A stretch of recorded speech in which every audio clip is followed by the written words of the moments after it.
Hey guys, this is Tamika and I'm back with Tamika's Thoughts. This is April the 26th, 2021. I know it's been a minute since I have last spoken to you and I'm glad to be back. I have a lot to talk about. I wanted to do so many videos, but I didn't have the time. I've been kind of busy lately, but I am back and I'm making a promise to you guys that I'm going to try to make sure that I upload at least once a week. Okay? So, I want to get into a lot of things that's been going on. I want to start with the Derek Chauvin trial. The trial for the police officer that killed George Floyd. That was a monumental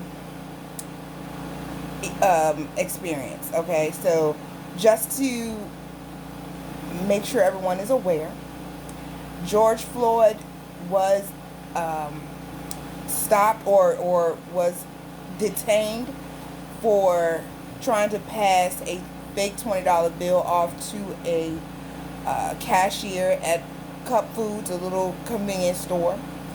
The guy took the $20 bill and let George Floyd go. However, after George Floyd left the store, he went and told his manager that George Floyd gave him the $20 bill. The manager told him to try to get George Floyd back into the store so they could, hash it out in the store. George Floyd did not come in the store, so forced the manager to have to call the police, and that is when the drama started. So, once the police get there, the first thing that goes wrong is when they get to the car, the police officer, Officer Lane, automatically pulls out his weapon and points it at George Floyd, telling him to get his A out of the car. And I mean, the curse words were just flying out. I mean, they were aggressive from the start. And any African American person who's been stopped by the police, if they've gotten stopped, and the first contact that you have with the officer, he's already elevated at a 10. You already know. You get scared. You're nervous. You get nervous and scared when you see those police officers behind you in the first place. And then for a police officer to come drawn with his gun drawn, that would scare the crap out of you. So it's understandable in a way why George Floyd reacted the way he did. And then once they got him to the car, I mean, I can understand his frustration, especially if is claustrophobic. He's saying, I'm claustrophobic, can't get in the backseat of that truck. Can I sit in the front? I mean, they weren't listening at all. It's like, you're going to do what I say, and I'm not hearing anything else. You know what I'm saying? So that's how it all escalated and spiraled out of control. We had Derek Chauvin shows up. They get him pulled. They had got George Floyd in the car, but of course he's claustrophobic, so he was, moving around and trying to tell them he couldn't breathe.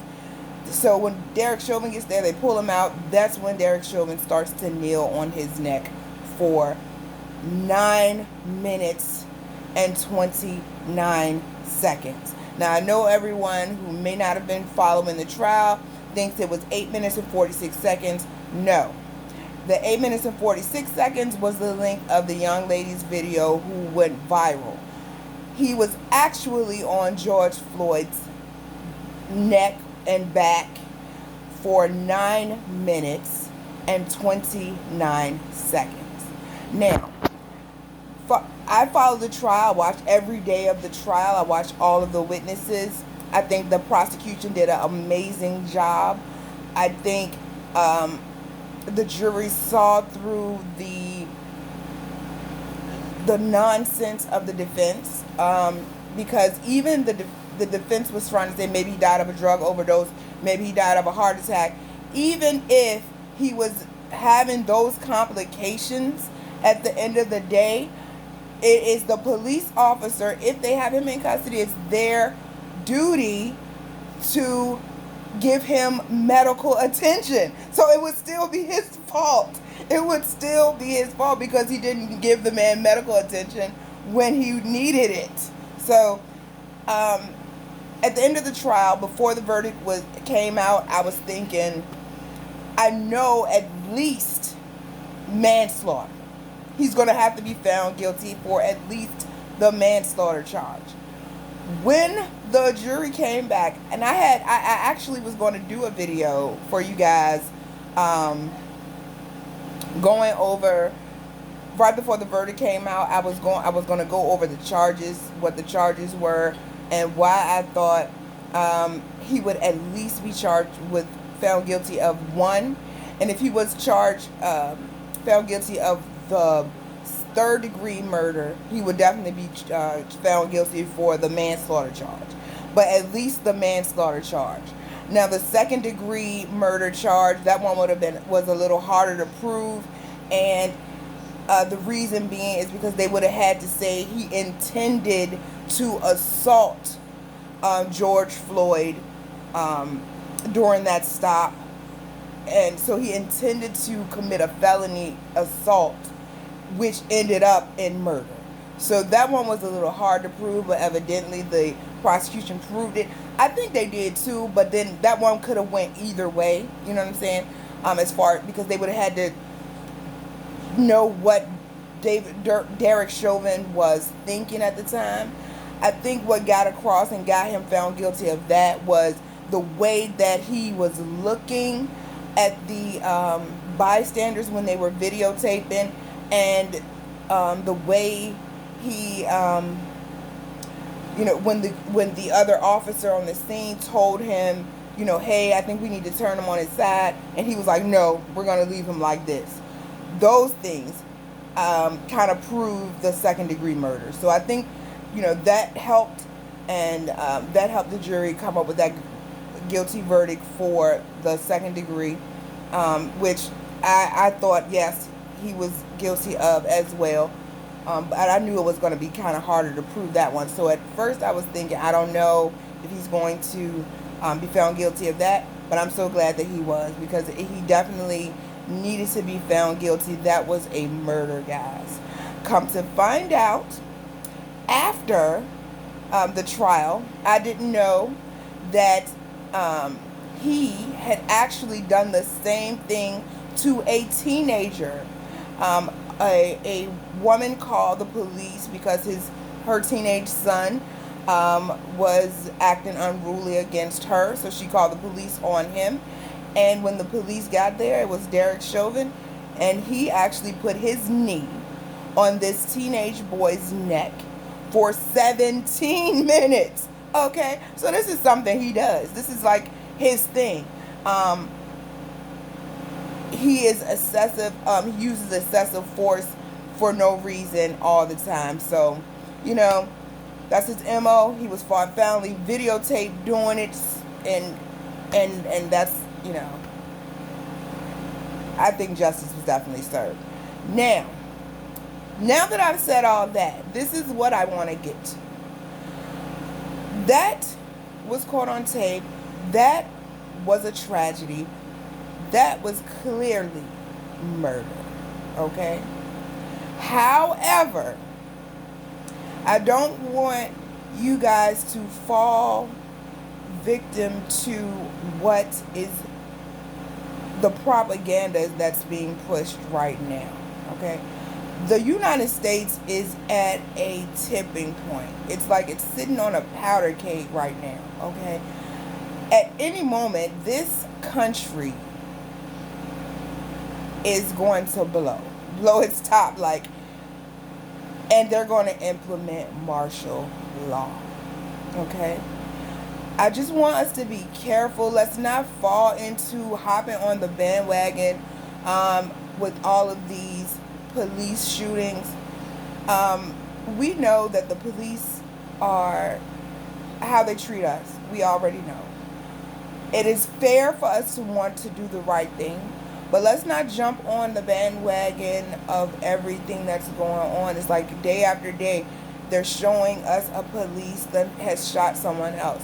Now, there's one or two things, and it was equally bad. The first one is the police are fighting back. They've had enough. They're going to keep they want war. We're going to give them war. That one, I don't think is what's happening, But that's what the media is kind of making it seem like. They're trying to make it seem like the police are just out killing us for real now. Like, we shooting first, asking questions last. We don't even, you know what I'm saying? However, some of the situations that we are getting so amped up about, if you think about it with common sense, I want to talk about Dante Wright. I'm so sorry that he has passed away. I am so sorry that happened to him. However, we have to look at the whole picture. I know we upset. I know we want to blame the police. And she was dead wrong. I mean, it was a split-second decision. Maybe she didn't know that it was her gun and not her taser. However, if you watch that whole video, when that first officer had him, was getting ready to put the cuffs on him.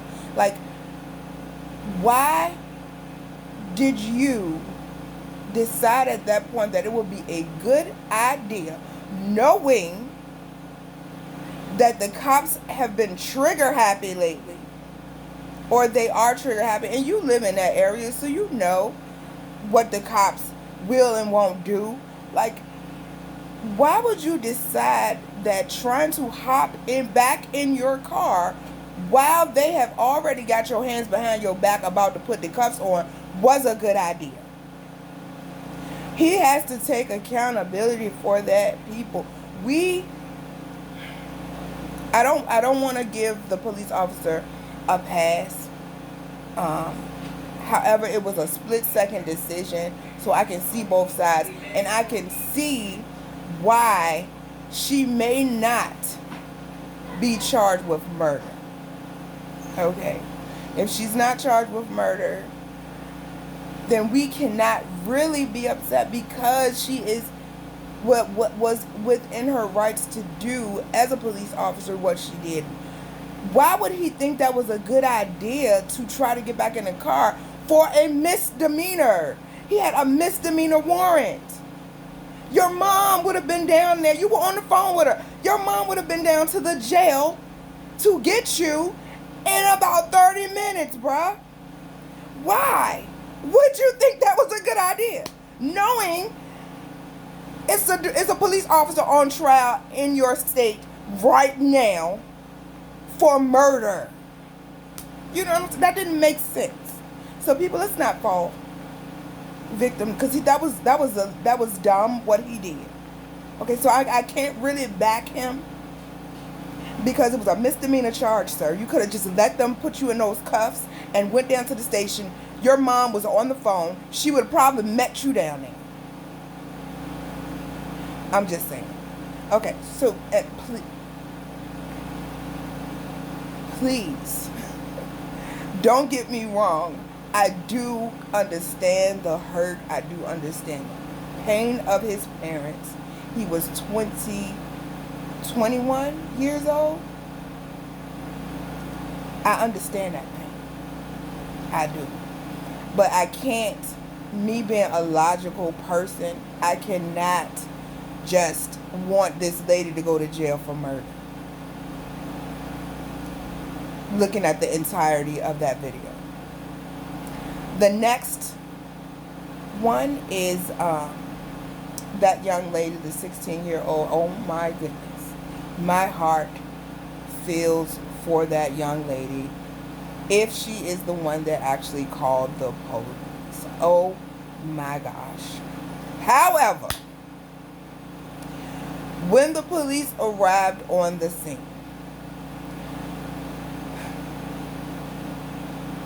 you called them, but when the police arrived on the scene, that's what I'm hearing. I'm not sure that she actually was the one that called the police, but from what I'm hearing, she is the one that called the police. However, when the police got there, you would not have thought that she was the one who called the police.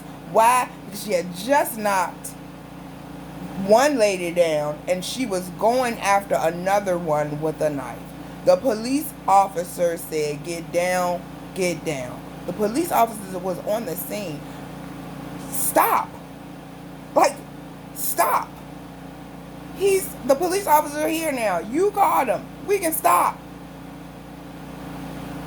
You continued as if he was not there. You continued to go after this girl with a knife. He was doing his job. You could have killed, if he hadn't shot her, she could have killed the other girl. And I know that's hard for people to fathom. I know he definitely shouldn't have shot her as many times as he did. It's definitely excessive, okay? However, we have to look at the climate that we're in right now, where police are on edge because anything they do, they're getting in trouble for. They're on edge. So either they're going to go all the way with it, or they're going to stop doing anything at all. You know what I'm saying? They're going to either be more aggressive, or they're either going to just not even come to see what you want. You know what I'm saying? Call 911. Police ain't got here yet. Why? Because they tired. They don't even want to go. Why? Because I don't want to get fired tomorrow by going to this call. You know what I'm saying? So they're either going to go all the way in, or they're going to stop altogether. And this is one of the things that is bringing America to this boiling point. Okay? Now, that was one of the things that I wanted to talk about. The atmosphere with us and the police. Okay?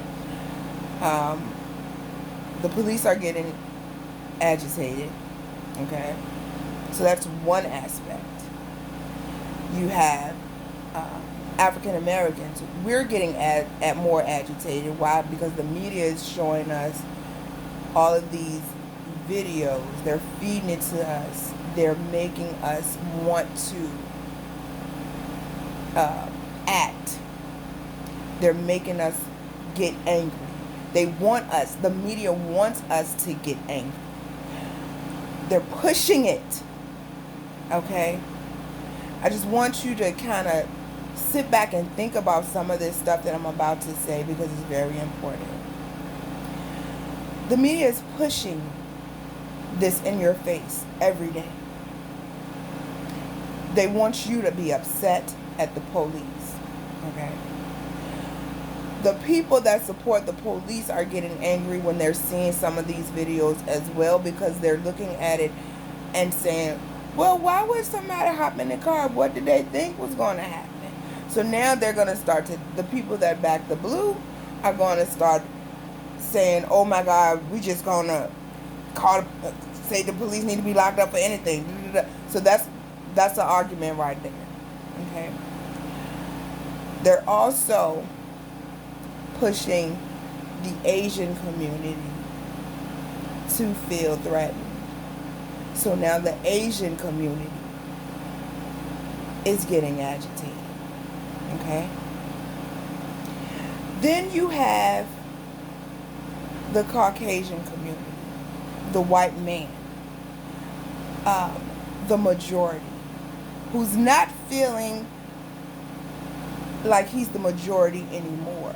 And I know people are saying, well, it's just equality. We need to get equal. We need to get equal. Yes, but the media is actually marginalizing the white man. They're making it seem like the white man is wrong for everything. I just want you to step outside of your box for a second. I just want you to, when you're watching it, just pay attention. Because they're trying to bring us to a point where everyone is fighting amongst themselves. And how do you conquer the enemy?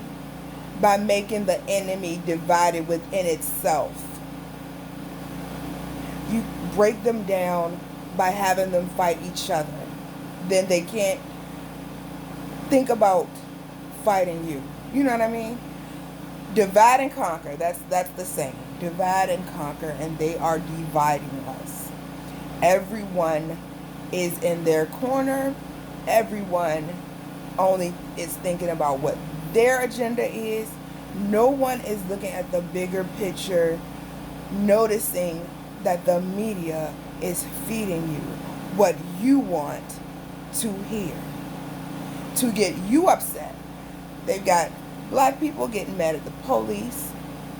They've got the police feeling threatened. They've got Asian Americans feeling threatened. They have the white man feeling threatened. Everyone's feeling threatened. This country is about to be in total chaos. We have the government, the House of Representatives, and the Senate. The Democrats they act on the news. They act like they want to work with the Republicans, but the Republicans just don't want to work with us. However, if you go to Nancy Pelosi with something, she'll turn it down if she doesn't agree. That's not enough. That's not enough for the American people. That's what she does, right? The Republicans, they don't want to work with the Democrats. Nothing the Democrats do is right, even if it's something that they had an idea about when Trump was in office or when they had the power. Even if it was their idea at first. Now that the Democrats have power and the Democrats want to do it, it is not a good idea anymore. They go on the news and they say that the Democrats don't want to play ball. They have us divided every which way you look at it. It is getting dangerous, guys. And I could go on and I could try to explain to you why they are doing this, but for right now, for this video, I just want you to just open your eyes to what I just said. Just when you're watching the news, just think about it. When you're watching the police videos, think about the whole outcome. Think about the whole scenario. You know, don't just look at it from outside. They just keep killing us. Don't keep looking at it from there. Look at the bigger picture. Why are they showing us all of this right now? We know this has been going on. If you're black, you know this has been going on. Why are they showing this right now? Why have so many Asians been assaulted? Why, like, just think about it. I'm going to go ahead and end the video right here. My next video, because I want you to think about these things first before I tell you why I feel that they are doing this. So I want you to think about it first, and then in my next video, I'll come back with my thought about why I think that this is going on. A lot of my family and friends already know what I'm going to say, because they know me. But I don't want people who are just viewing this for the first time to think that I'm some type of a conspiracy theorist. No, I'm an independent thinker. I'm not a Republican. I'm not a Democrat. You're not going to get up here. You're not going to get on here and say she's a Trump supporter. No, I'm not. You're not going to get up here and say she's a snowflake liberal. No, I'm not. Because I see through both sides. I see through both sides. So I'm definitely an independent. I really, I pay attention to politics, but I don't go hard for either side. So I'm going to end it right here. I want you guys to have a wonderful, blessed rest of your day. Thank you for tuning in. Like, share, subscribe, comment below. Tell me what you think. Tell me what you think. I know I probably have made a lot of people mad with this video. But even if I didn't make you mad, I want you to go back and I want you to think. I want you to watch the news, watch it, and just think about what I'm saying.